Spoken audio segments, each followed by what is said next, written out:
One day you were thinking about a cosplay photo for some reason. So you went to the Pinterest and search for some cosplay ideas and inspiration, and you found these cool and awesome looking cosplay images, which are shot with a great camera crew.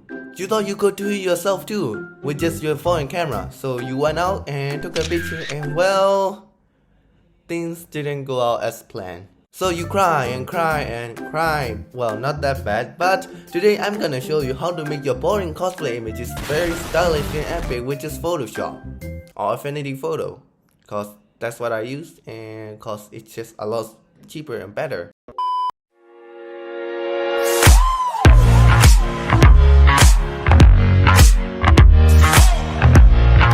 Okay, so you want to shoot a cosplay image of yourself but doesn't want it to look very boring. Also a disclaimer, boring doesn't mean very bad. Bad cosplay images are just, well, looks pretty bad. The lighting is just wrong and quality just sucks, and especially those are mostly, selfies and mirror selfies. Boring images are, well, quite boring to watch. So these are the 3 steps in this case. 1. Shoot with better lighting and right lighting direction. Just pose a little better, and finally Photoshop. It's okay if you don't have a costume for cosplay, just skip it to the segment of making a cosplay of this video. And if you are enjoying this video so far, leave a like and subscribe to support me, cause that would be a massive help for me. Okay, after you have taken your picture, let's get bloody started.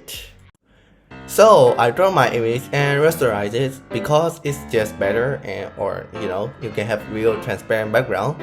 Then I cut out some parts of this cave image for the foreground because, well, you need it. So I flip it and resize it.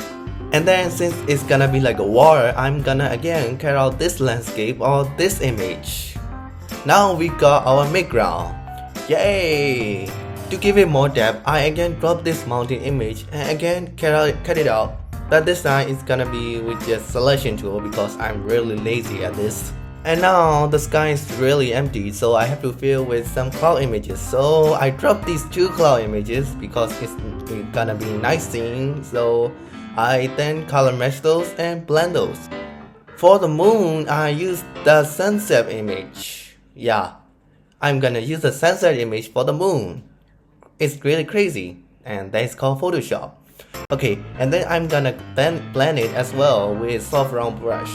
Now this looks like shit, so I need to color match it, so I desaturate it and make it bluish. So there you have it, a moon and a night sky. But the ground looks, well, pretty bad, so I have to color grade it as well.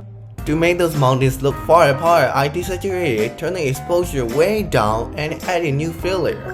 I set the blending mode of the fill layer to average, so it looks pretty good. Same goes for the background, but it's a lot easier because it's already blue, so I only have to turn the exposure down. And the foreground still looks like, well, pretty bad, so I have to add the HSL layer to turn its color bluish and to darken it. But the image is still flat, so I draw some fogs between each layer to give it atmosphere depth using a fog brush. The landscape is looking pretty alright, but the character still looks very bad, so I turn the exposure down, desaturate it to make it look like it's in nighttime. And for it to match with the background, I use curves adjustment layer. I turn the blues up and put the reds down. Right now the moon isn't bright enough, so I drew some light manually and I give it some glow. What the subject needs now is some highlights. To add those, I highly recommend Benny's production videos. Those are really helpful and I learned some from those. But my technique is a bit different in this one. I added a new fill layer and move it below my subject layer. I then invert the max and use one of his brushes to paint some back. While painting the highlights, you need to be very patient because it can take a lot of time, even hours.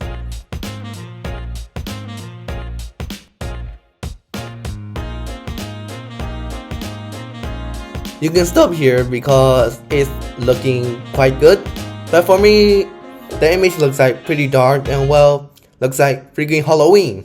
I wanted to lead the subject from the front, so I grabbed these random fire images and put those, well, everywhere in front of the main subject.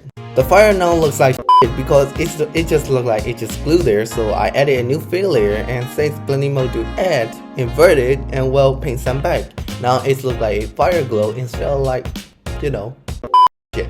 So same as last time, I also needed to add some orange highlights on the main subject, so I drew those.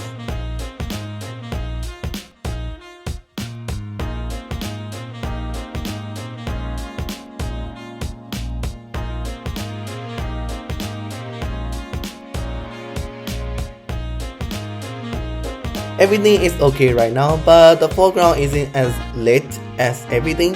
In other words, it doesn't have highlights, so you know what to do. Just paint some highlights on it.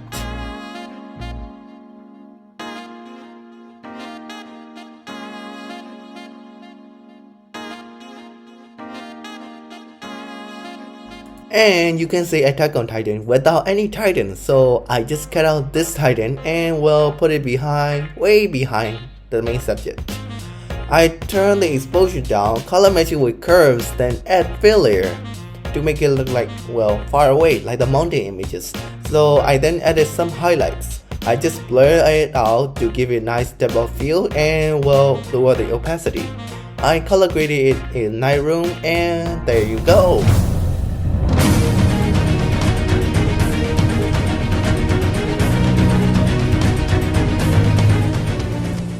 And this section is for those people who doesn't have their costumes.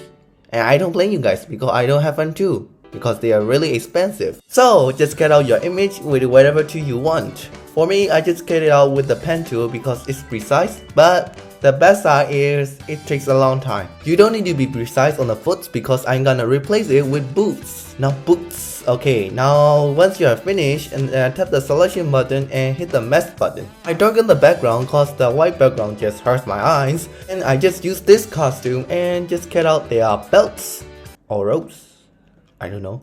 Comment below what they are because I have no idea what they are. Then cut it as usual. This time I'm lazy, so I'm just use the selection tool. Then refine the mask. To match the perspective, just use the warp tool, and to make it look like it's on the body, use the exposure layer, darken it, invert it, and paint some back on it to add some shadows. For the legs, it's not as easy as the upper part. I can't warp to cover most of my thighs and legs, so I just paint it manually. Finally, for the boots, I just use this image for, well, cut them out and put on my legs. I can't show you the swords because my recording just stopped low, so there you go, a costume cosplay. So that's it for today's video, and if you like this video, just remember to like and subscribe just as I said in the, well, you know, in the front of the video since the start of the video. So see you next time. Bye.